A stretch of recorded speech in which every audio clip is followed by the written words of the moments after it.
Hello and welcome to my channel.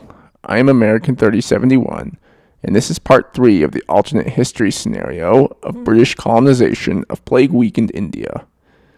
Now before we begin, I would like to notify you all of a few changes to this channel.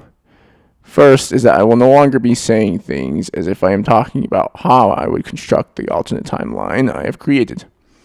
Instead, I will construct the timeline while I am researching, and then during each video, I will be telling you this alternate timeline as if it was a piece of history. I am confident that you are all smart enough to know that this is all my speculative guess on what would possibly happen if certain events in history were altered. Second, I will be attempting to shorten the videos to around 10 minutes, making them easier to watch. I will also try to release a new video at least once a week, meaning that this part may not include all the things I said it would in the last video. We last left off in 1850, with the British government having taken over the colonies on the Indian subcontinent about a decade ago after a massive native uprising. 3 main colonies were established in the aftermath of this conflict. These are the British Raj, Bengal, and Madras, with the latter two having their own separate local legislative branches and a crown-appointed governor. The British government initially attempted to shrink the territorial size of Bengal in order to better connect the Raj with its eastern territories.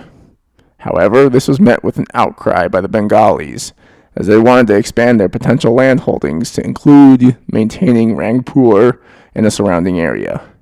Some in Calcutta wanted to even start gaining lands near the foothills of the Himalayas. London would relent to the demands to keep Rangpur a part of Bengal, as they wanted to keep good terms with their most profitable colony. However, they would not allow any further territorial gains, as Bengal was already responsible for a large share of Britain's GDP and overall wealth. They did not want Calcutta to gain too much influence over London. In fact, having yet reached a full century from the American Revolution, Britain made it a main policy to keep Calcutta firmly in its empire. One way of doing this was keeping Madras a separate colony and therefore preventing Madras and Bengal from uniting their wealth and influence. The other thing London did to ensure Calcutta's loyalty was by subsidizing their defense spending. While Anglo-Indian troops were the primary means of establishing control over the subcontinent, it was London that kept them all well paid.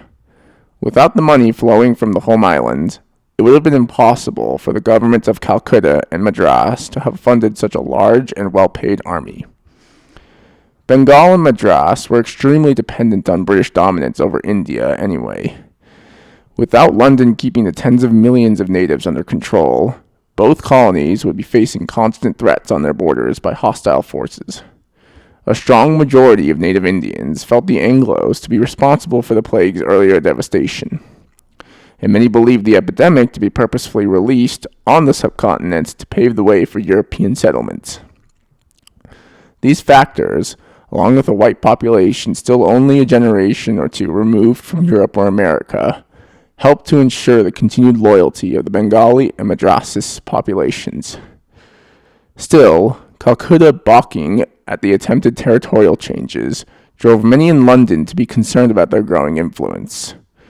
While London would be willing to back off from the idea, the governor of the British Raj, Lord Dalhousie, who succeeded Lord Canning in the first viceroy after the uprising, would be far more angry about this, as he had not only the Sikh Empire to the northwest of the Raj threatening the borders, but also needed a reliable land route in order to transport troops so he could reliably protect the borders at Manipur and Assam from the Kingdom of Burma, who had made incursions back in the 1820s while Britain was wrapping up Napoleon. This fury from the general governor forced London to find a compromise in the situation.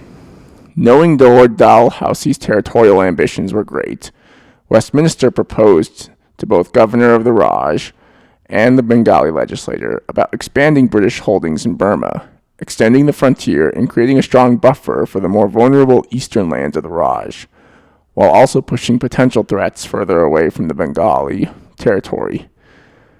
Both parties would find this plan very ideal and agree quickly.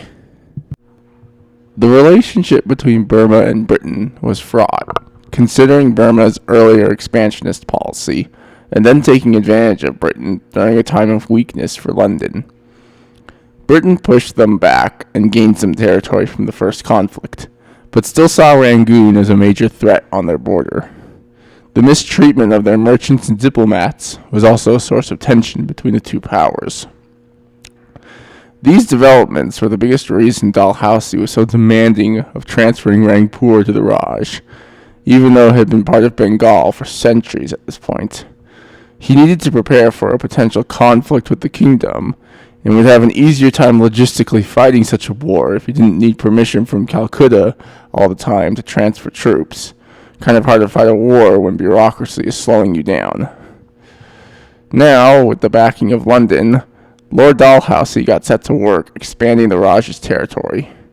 First, he began shifting professional troops to the border regions of Manipur and Assam, while also preparing a fleet at Calcutta, with cooperation from the Bengali government, of course. The professional troops stationed at the border in Assam and Manipur were augmented by Bengali militia units. Meanwhile, diplomatic pressure was put on Rangoon, the capital of Burma, to withdraw from the border regions, as well as reduce taxes on British merchants. The Rangoon government, of course, refused these demands, and, upon realizing the troop buildup on their border, began preemptively striking any British merchant ships while preparing for the defense of Burma. Dalhousie initiated the campaign by bombarding Rangoon's port before launching amphibious landings with some of his best troops. The Burmese forces attempted to push them back out to sea, but in the end failed and were forced to evacuate the capital, giving it up to the 10,000 British regulars. Meanwhile, in the north, the 40,000 British and Bengali troops, led by Friedrich Niel, military commander of all Raj forces east of Bengal, launched their invasion and quickly captured the nearby Kabah Valley before advancing to the Chindwin River. While the northern forces prepared to float down the river to the Irrawaddy confluence at Monwaya, the forces in Rangoon started heading up to Amarapura, where the Burmese government had retreated to. By the time the southern forces arrived, the northern force had only 50 miles to go before linking up.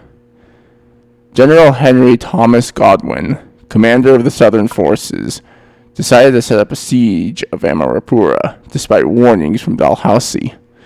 The northern forces were being slowed down by guerrilla units, prompting them to launch punitive expeditions out in the countryside, and thereby slowing them down considerably.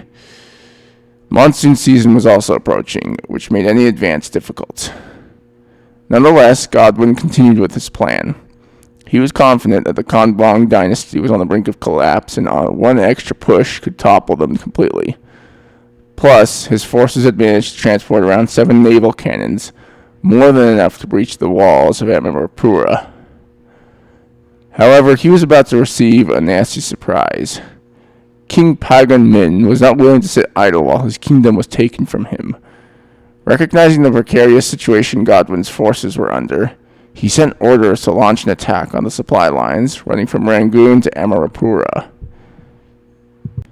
5,000 Burmese troops, including some of the palace guard, trekked around the British lines and through some of the jungles in an incredible feat of wartime maneuvering, led by General Mahathura. These forces would surprise the lightly garrisoned troops in the rear and cut off Godwin completely from his supply routes. Pagan Min then sent 3,000 guerrilla troops from the northern tribes, including the Kachins and Shans, to further harass the northern force and slow them down. The encirclement shocked Godwin and his troops. The men suddenly found themselves trapped, deep in enemy territory, with relief far from certain.